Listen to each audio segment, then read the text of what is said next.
Across Sweden, enormous stones were raised, carved, and arranged with unmistakable intention, yet their meanings remain elusive.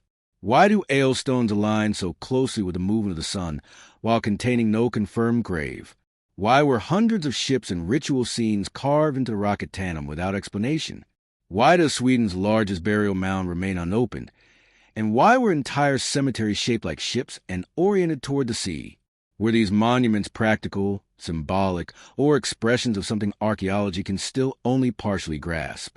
And what were they meant to communicate to those who would encounter them long after their builders were gone?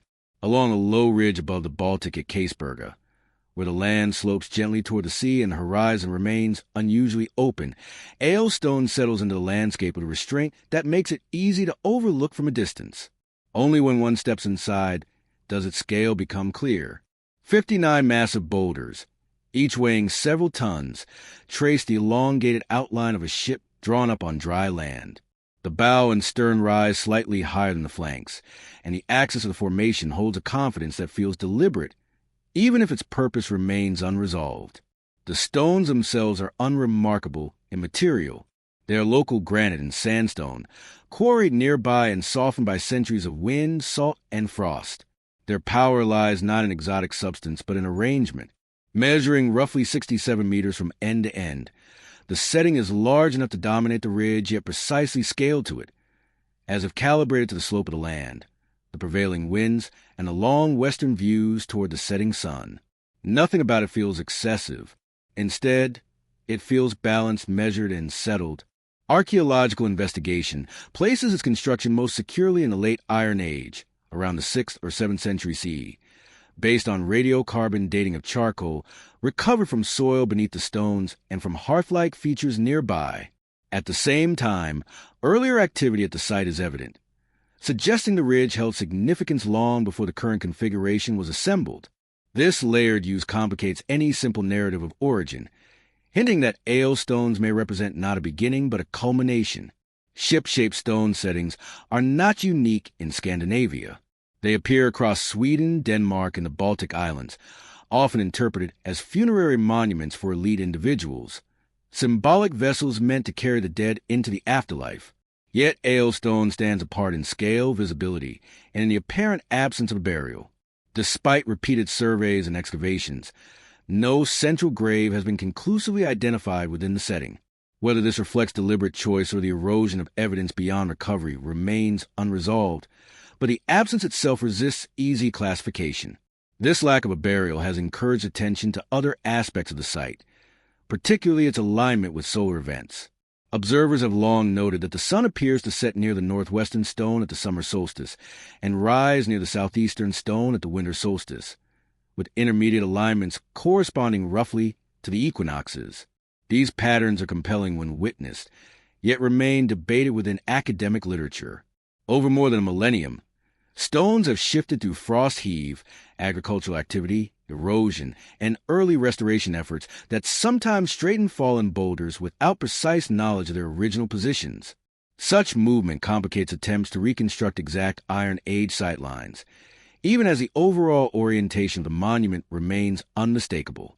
Excavations have revealed traces of fire pits and burned stones near the center of the ship, suggesting gatherings, rituals, or feasting rather than habitation. The elevated ridge would also have made the monument visible from the sea, a landmark for those traveling along the coast.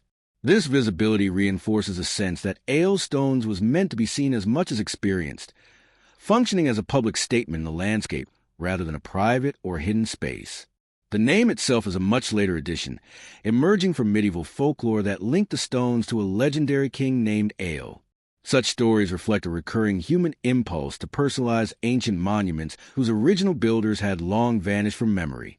Similar legends are found across Scandinavia, attaching heroic figures to prehistoric sites in an effort to domesticate the unfamiliar past.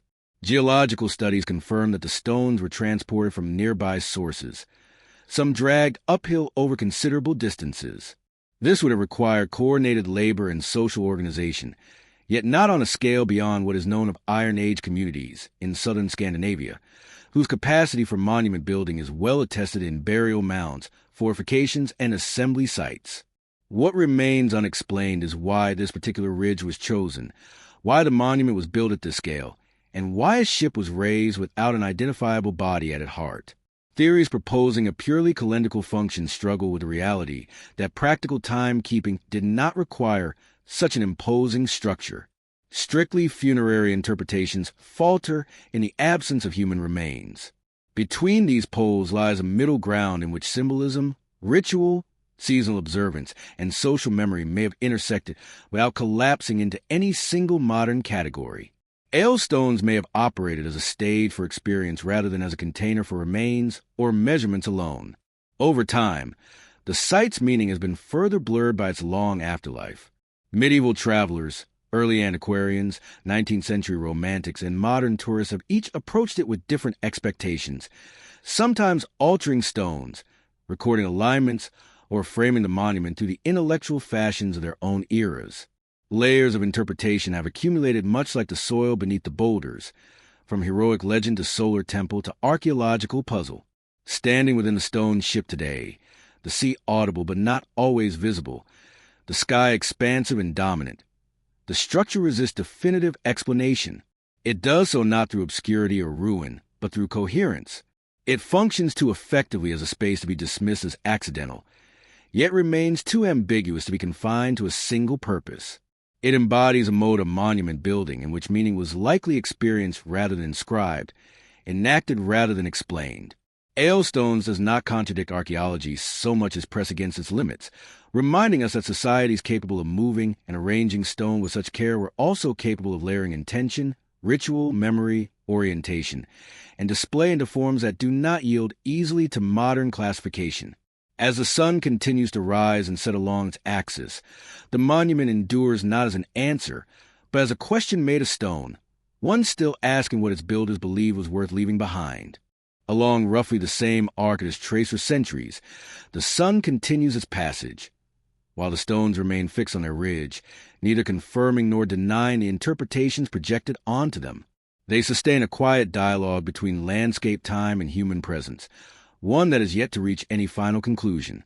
Across the granite outcrops of northern Bohuslän, where the land rises in smooth, shallow swells shaped by retreating ice and ancient shorelines, the rock carvings of Tanum appear not as a single site, but as a dispersed archive etched directly into exposed bedrock.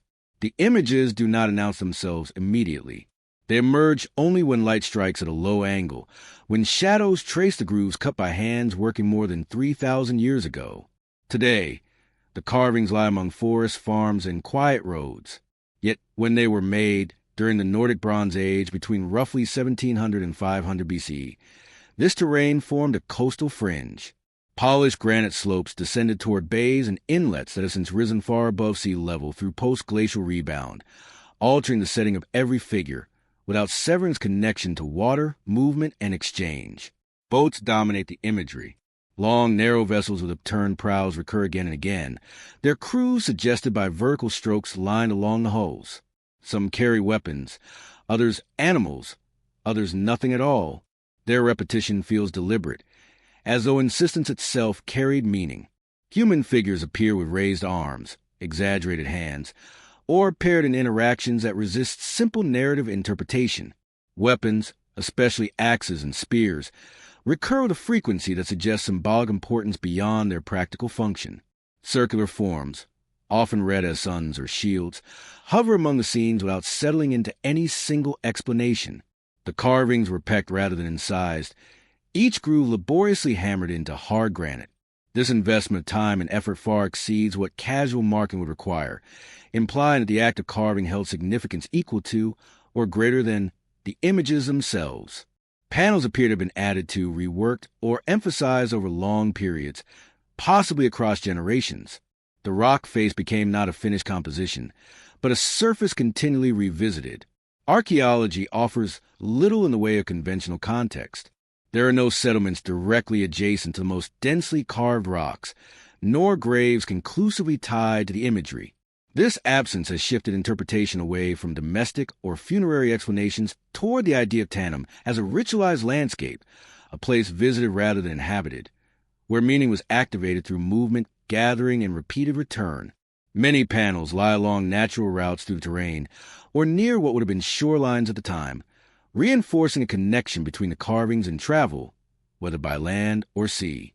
The boats themselves, varied in size and form, may represent not literal vessels, but idealized journeys extending beyond the visible horizon.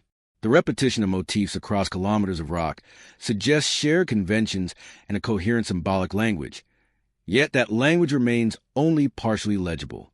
No written tradition accompanies the images, leaving interpretation dependent on pattern, comparison, and setting rather than translation.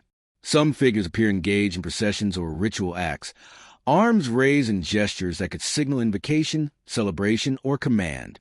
Others are static, reduced to outlines that emphasize posture over identity, as though individual presence mattered less than role or action. Later additions complicate the picture further. Some carvings date to the early Iron Age. Overlapping chronologies that show the landscape retain significance long after Bronze Age worldview that produced its earliest images had begun to shift. The place endured even as belief systems evolved, suggesting continuity rooted in location rather than doctrine. UNESCO recognition emphasizes not only the artistic richness of the carvings, but their value as evidence of a maritime-oriented society whose cohesion depended on networks of exchange stretching across the Baltic and beyond. Bronze itself arrived from distant sources, requiring complex social systems to acquire, distribute, and ritualize it. Yet despite decades of study, fundamental questions remain unresolved. Why are some panels densely carved while nearby surfaces remain untouched? Were the images originally enhanced with paint or other materials now lost? How were their meanings communicated to those encountering them for the first time? Experimental archaeology shows how quickly carvings can fade without maintenance, suggesting many images were likely refreshed or recut. Such acts would have renewed their significance, turning the rock into a medium of living memory rather than a static record. Interpretations that frame the imagery as mythological narratives struggle with the absence of fixed sequences. Readings centered on fertility, solar worship, or warrior ideology illuminate certain motifs while leaving others unexplained. The carvings resist closure, operating instead as a layered visual field in which meanings overlap without requiring resolution. The physical experience of Tanum reinforces this ambiguity. The carvings are rarely visible all at once. They reveal themselves gradually as one moves across the landscape, bends close to the stone, or waits for the light to shift. Understanding comes slowly, if at all. Attention and patience matter more than immediate comprehension. In this way, Tanum resists reduction to illustration or diagram. It functions instead as an environment shaped by repeated human action, where image, stone, and setting combine to create a form of expression never meant to be separated from place. The people who carved these rocks left no names, no dates, and no explanations. Yet their marks endure with a clarity that feels deliberate rather than accidental, suggesting confidence that the act of carving itself was enough to carry meaning forward through time. As forests advanced, shorelines lifted, and societies transformed, the images remained in place, never fully decoded and never forgotten, occupying a space between documentation and ritual.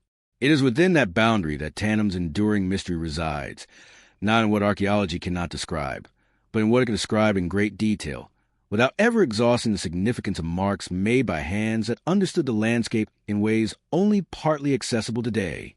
On the flat agricultural plain outside Westeros, where the land stretches with little interruption and the sky feels unusually expansive, a nunshag rises from the fields with a quiet authority. Its presence comes not from dramatic height alone, but from placement. The broad, grass-covered dome asserts itself as a focal point in a landscape otherwise defined by horizontality. Nearly 9 meters high and 64 meters in diameter, it is the largest burial mound in Sweden, a constructed hill whose symmetry remains evident despite centuries of weathering, grazing, and cultivation at its base. Its scale makes clear that it was meant to be seen from a distance, long before modern roads and farmsteads enclosed it. Archaeological evidence places the mound's construction in the late Iron Age, most likely during the Vendel period of the 6th or 7th century CE, a time marked by emerging regional elites, increasing social stratification, and the consolidation of authority through visible monuments rather than hidden graves. Yet despite its prominence, the mound has never been fully excavated. No burial chamber has been definitively identified, leaving its interior largely intact and its contents inferred rather than known, a rarity among monuments of comparable size. Around the mound lies a carefully arranged ceremonial landscape of stone ship settings, standing stones in processional alignments. Their orientation and spacing suggest that a nunshag functioned as more than an isolated grave, forming instead the nucleus of a broader ritual and political setting. The stone ships, built from large glacial boulders arranged in elongated ovals, echo maritime symbolism found across Scandinavia. Their inland placement makes clear that the ship here is an idea rather than a vessel, a metaphor for transition, authority, or ancestral passage rather than seafaring alone. Early medieval texts written centuries after the mound's construction associate the site with a legendary king named Anund, a figure who occupies the uncertain territory between history and myth. While such accounts cannot be treated as direct evidence, they reflect a persistent cultural memory linking the mound to rulership and lineage. The surrounding plain would have been strategically important in the Iron Age, fertile and well connected by waterways that once reached closer to the site, allowing the movement of people, goods, and influence. In this context, the mound's dominance over the landscape reads as a statement of control as much as commemoration. Geophysical surveys suggest complex internal structures within the mound, possibly indicating multiple construction phases. This hints that a nunshag may have grown over time rather than being raised in a single event, an accretion of memory that mirrors the gradual consolidation of power it likely represented. Evidence of assembly areas nearby strengthens the interpretation of the site as a place of gathering, where legal decisions, seasonal rituals, or dynastic affirmations could occur in the presence of the ancestors, with the mound serving as both witness and symbol. Fire-cracked stones and traces of burning point to feasting or ceremonial activity, reinforcing the idea that the monument was activated repeatedly rather than sealed off after burial. Yet fundamental questions remain open. It is still unclear who, if anyone, lies within the mound. It may contain a single elite burial, multiple interments, or even no body at all, a possibility that complicates the assumption that size must correspond directly to function. Comparable mounds across Scandinavia have yielded cremations, inhumations, rich grave goods, or cenotaphs built to honor absent individuals. Without intrusive excavation, a nunshag resists definitive classification among them. The decision to leave the mound unexcavated reflects modern archaeological restraint, an acknowledgement that excavation is irreversible and that future methods may reveal insights unavailable today. At the same time, this restraint ensures that a nunshag continues to exist partly in the realm of inference, its meaning constructed through context rather than contents. Over centuries, it has remained a reference point in local identity, surviving Christianization, agricultural reform, and industrialization with symbolic gravity largely intact, even as the ideological framework that produced it faded. Standing beside the mound now, one is confronted not with carved stone or visible chambers, but with mass and silence. It is a reminder that in some societies, authority and remembrance were expressed through the shaping of earth itself, transforming labor into landscape. A nunshag does not challenge us with missing fragments or eroded inscriptions, but with deliberate opacity. Its significance was once self-evident to those who gathered around it, and is now approached through models, parallels, and probabilities. Its continued presence suggests that whatever narrative it once anchored, dynastic, ritual, or territorial, was powerful enough to justify a monument capable of outlasting the stories told about it, leaving behind a form that still organizes space and attention long after names, events, and intentions have slipped beyond confident recovery. Near the southeastern coast of Skane, where rolling farmland meets the muted light of the Baltic, and the ground still carries the memory of older shorelines, Kungagraven lies low and understated, a Bronze Age burial monument whose significance is concealed rather than proclaimed.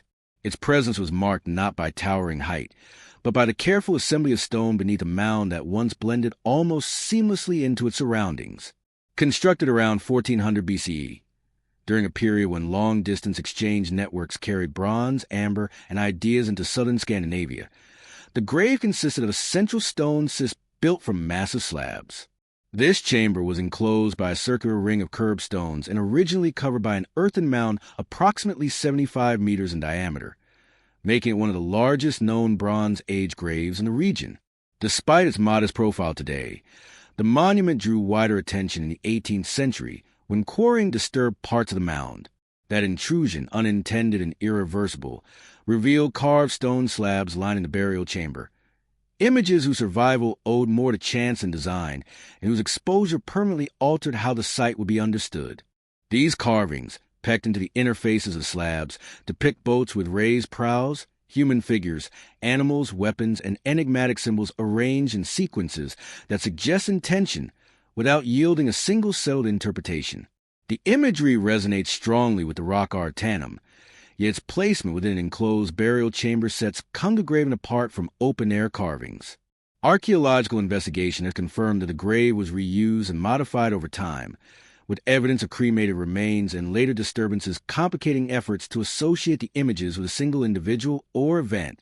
The original burial may have been displaced or removed long before modern excavation began, leaving the relationship between imagery and occupant unresolved. The prominence of boats within the chamber reinforces the central role of maritime symbolism in Bronze Age Scandinavia. Yet placing these images inside a sealed space suggests a different mode of meaning than that found on exposed rock faces. The carvings may have been intended for restricted audiences, visible only during burial rites, or even for the deceased alone rather than the living community. Grave goods recovered from the site are sparse when compared to other elite burials of the same period, a disparity that has fueled debate over whether status here was expressed in material wealth or through monumentality and symbolism instead. In this context, meaning may have been invested less in objects than in imagery and architectural form. Geological analysis shows that the stone slabs were sourced locally, but their size and precision of their placement indicate careful planning and coordinated labor. Such effort implies a social structure capable of mobilizing people and resources for purposes that were as ideological as they were practical. The mound's proximity to the coast would have tied it visually and conceptually to the seaborne routes of exchange that defined the Bronze Age Baltic world, reinforcing interpretations that place the grave within a wider maritime sphere rather than viewing it as an isolated inland monument. Despite extensive study, the meaning of the carvings remains unresolved. Attempts to read them as linear narratives encounter inconsistencies, while symbolic interpretations struggle to explain why certain motifs appear only once while others recur. This selective repetition hints at an internal logic that has not survived its cultural context. Some scholars have proposed cosmological readings, in which boats carry the sun or the dead across a liminal realm, while others emphasize social identity and power, seeing the grave as a statement rooted in control of maritime networks. These interpretations are not mutually exclusive, yet they remain difficult to test archaeologically. The monument's modern history adds another layer of complexity. 20th century reconstruction efforts reassembled, assist, and partially restore the mound, decisions that preserve the site but also fixed it within a particular modern vision of how it should appear. Inevitably, these choices shape contemporary perception, mediating the encounter between present and past. What endures most clearly is the sense that Cungagraven was conceived as a space where imagery, architecture, and burial were inseparable, each reinforcing the other without reliance on written explanation. The grave does not guard its mystery through loss alone, but through the specificity of its expression. The images it contains were once legible within a shared worldview, and are now accessible only through comparison and inference.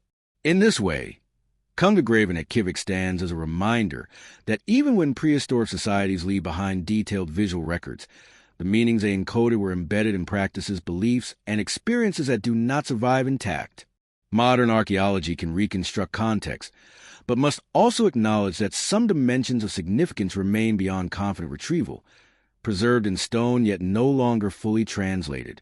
Along the wind-shaped shores of Gotland, where limestone pavements meet the open sea and the horizon feels unusually close, stone-ship graves emerge from the ground with measured restraint. Their forms are defined not by towering walls or enclosed chambers, but by rows of upright stones set carefully into the earth, creating elongated silhouettes that echo the vessels once plying the surrounding Baltic waters.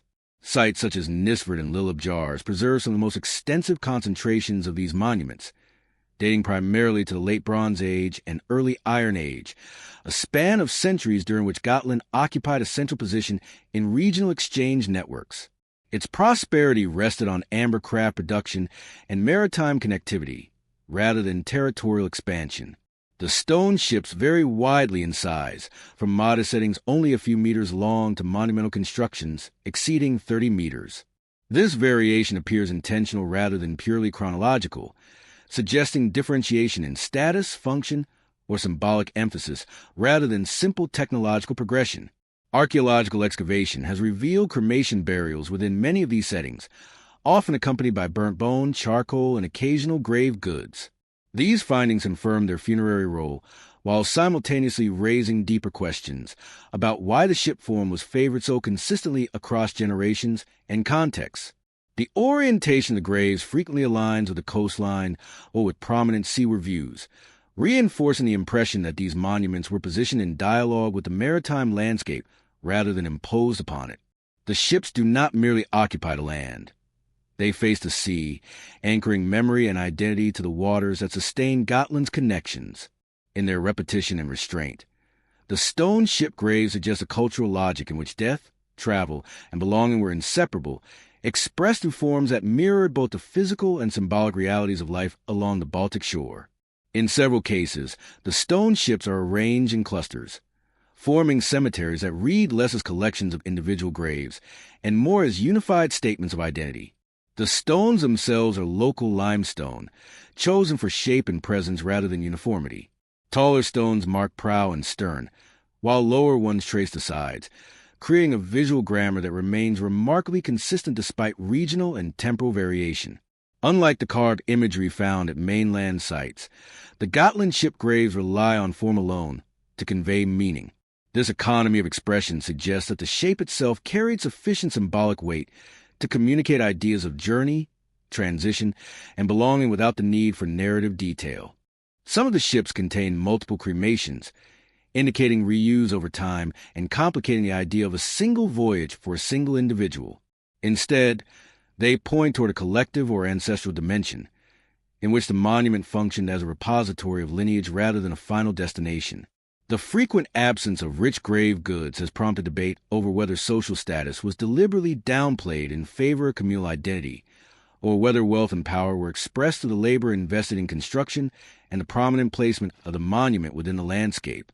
Gotland's relative scarcity of large burial mounds compared to mainland Scandinavia further highlights the distinct choices made by its communities, favoring horizontal monumentality and visual integration with seascapes over vertical dominance.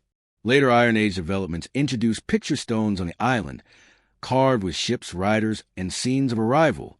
Although these date centuries after many of the stone ship graves, the persistence of maritime imagery suggests a deeply rooted conceptual framework in which the ship functioned as a bridge between worlds, social states, or phases of existence. The precise nature of that bridge remains elusive, as the archaeological record provides form and context, but little direct access to belief. Environmental change has further altered how these sites are experienced. Shoreline displacement has shifted some ship graves inland, while leaving others exposed to erosion, subtly transforming their relationship to the sea without severing it entirely. Modern excavation and conservation have preserved many of these settings, yet restoration has also introduced uncertainty. Re-erected stones and stabilized outlines may not always reflect original alignments, complicating interpretations of orientation and spatial logic. Standing among them today, one is struck less by spectacle than by repetition. The quiet insistence of form returned to again and again across centuries. The ship here is not merely a metaphor, but a structuring principle through which life, death, and memory were organized. The Gotland stone ship graves do not present a single unresolved mystery so much as a sustained cultural choice whose rationale was once widely understood and is now only partially recoverable, carried forward in stone long after the communities that raised them had passed beyond the horizon they so deliberately faced. Rising from the gently rolling farmland of southeastern Skane, Gleminges asserts itself with severity that feels deliberate rather than ornamental.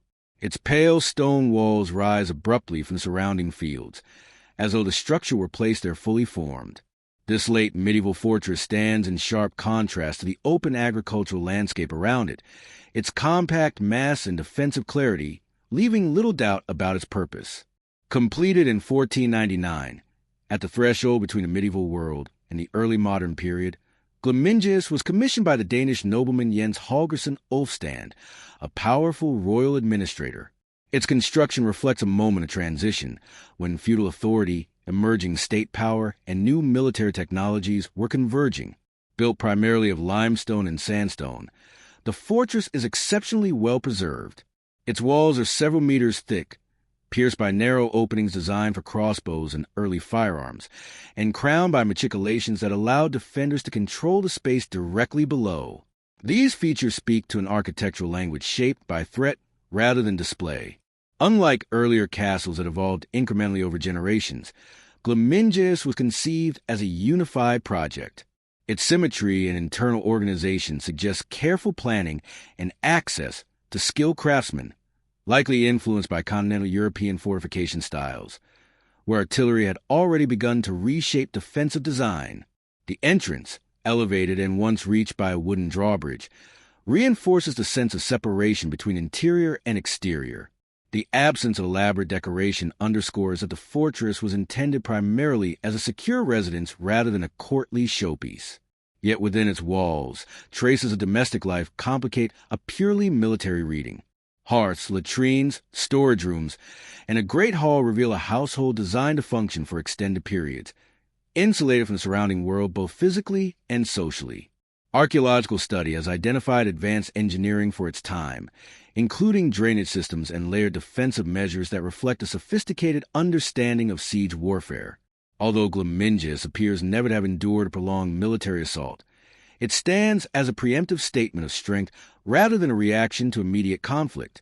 Its strategic position, controlling routes between inland estates and the coast, situates it within a broader network of power that extended across the Danish realm, reminding modern observers that Skane was once a frontier of administration rather than a peripheral region. Written records provide far more clarity here than at prehistoric sites, yet they do not fully explain why such a heavily fortified residence was deemed necessary in a region not marked by constant warfare. This raises questions about whether Glimmingius was built in response to specific, localized threats or as a symbolic reinforcement of authority during a politically uncertain time. Its later history deepens this ambiguity. Within a century of its completion, the fortress ceased to function as a noble residence. Repurposed for storage and administration as military technology continued to evolve beyond its defensive capabilities. In this way, Glimmingius stands as both an endpoint and a transition, a structure that embodies a moment when power was still expressed through stone and enclosure, even as the conditions that made such expressions effective were already beginning to change. Unlike many castles that were altered, expanded, or dismantled as their functions changed, Glimmingius remained largely untouched. Its very obsolescence contributed to its preservation, freezing it in a form that reflects a precise historical moment. Legends that later gathered around the fortress, portraying it as grim, haunted, or oppressive, reveal less about documented events than about the psychological impact of its architecture. Its inward-facing design, stark surfaces, and absence of warmth invite projection as much as interpretation, encouraging stories shaped by atmosphere rather than evidence. Within the broader arc of Scandinavian monumental building, Glimmingius occupies an unusual position. It is neither ancient nor fully modern, but a structure caught between worlds, erected at a time when authority was still anchored to land lineage and stone even as new forms of governance and warfare were beginning to emerge. Its mystery lies not in uncertainty of date or function, but in the gap between intention and outcome. Built with meticulous attention to defense, it never became a battlefield. Instead, it functioned primarily as a statement, a fortress whose power lay in its presence rather than its use. Standing today with its walls intact and its rooms largely empty, Glimmingius offers a rare opportunity to encounter medieval authority stripped of later embellishment, a structure that fulfilled its purpose simply by existing. In doing so, it leaves behind a quiet question about how fear, power, and foresight shaped architecture at the edge of a changing world. Off the coast of Smaland, Blad Jungfrun rises abruptly from the Baltic, a steep granite island with sheer slopes and a flattened crown. It stands apart from the mainland both physically and psychologically, its isolation amplified by centuries of maritime law and folklore that cast it as a place to be avoided rather than approached. At its summit, Among weathered stone and sparse vegetation shaped by wind and salt lies a stone labyrinth constructed from small granite blocks. Its winding path coils inward with deliberate care, laid without mortar or visible anchoring. The form is simple, yet it resists casual explanation. Stone labyrinths appear across northern Europe, often near coasts, churches, or ancient gathering places, and are generally dated to the medieval or early modern period. Precise dating is difficult, as such structures sit at ground level and are easily altered or reused. The Blad Jungfrun Labyrinth, sometimes called Troy Town or the Virgin's Maze, is believed to have taken shape during the Middle Ages. Yet the island itself bears evidence of much earlier human presence, including flint tools and traces of hearths, creating a palimpsest of activity that complicates any attempt to isolate the labyrinth from deeper patterns of significance. The structure follows a classical unicursal design, guiding the walker along a single continuous path toward a central point. It requires patience rather than choice, a form associated elsewhere with ritual movement, symbolic journeys, or acts of protection and containment. No written sources explain why such a form was placed on this island, nor who built it. The absence of nearby structures or artifacts leaves its purpose inferred through comparison rather than context. In the absence of explanation, folklore has filled the silence. Stories describe Blad Jungfrun as a gathering place for witches or a site of supernatural danger, narratives that may reflect later attempts to impose moral or spiritual boundaries on a landscape already perceived as remote and unsettling. Archaeology separates these tales from evidence, yet acknowledges that places understood as liminal often attract both ritual practice and legend, reinforcing one another over time. The labyrinth's position near the island's highest point offers wide views of the surrounding sea, a setting that heightens the experience of walking its path. Movement becomes an encounter with exposure, balance, and orientation. Unlike burial mounds or fortresses, the labyrinth contains no interior, no hidden chamber, no accumulated mass. Its significance resides entirely in motion and pattern rather than enclosure or permanence. The stones themselves are modest in size and easily rearranged, suggesting a monument that could be rebuilt or adjusted. This raises a possibility that maintenance was integral to its meaning, a repeated reaffirmation rather than a single act of construction. Elsewhere, similar labyrinths have been interpreted as fishing rituals, protected devices meant to trap harmful forces, or symbolic journeys enacted before voyages.